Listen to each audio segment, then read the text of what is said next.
Hoy, Sasha. Bakit? Cellphone ng cellphone. Ginagaran, marunong ka ba tumula? Hindi po. Tumula ka kahit konti.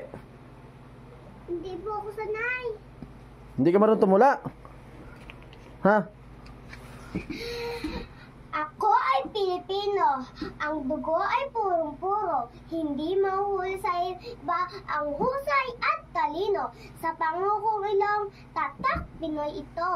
Sa mura kong pag-iisip, kayo manggi ang kulay ng kalakip.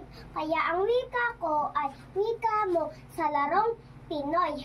Masaya ako, tapat ako kahit kanino at madasaling tulok. Kahit musmus pa lamang, may pangarap din ako. Kahit saan magpunta, doon naman dito. Ako ang payang ni Musbos Pilipino. Marunong nga pala eh, ha? Alin? Hindi, akin na yan. Kunyari lang. Akin na. Ayoko. Akin na. Ayoko sa akin to. Ay, Binigay mo, taas ka gawin. saan ka ba nagmana? Kayo. Hindi ah. Kay mama. Ay, mana nga ang mama mo, mukhang pera. Ate tayo ah. Ayoko. Ate tayo. Lugi ako dun ah. 600 dyan ah. Akin to. Kumita ka na akin ah.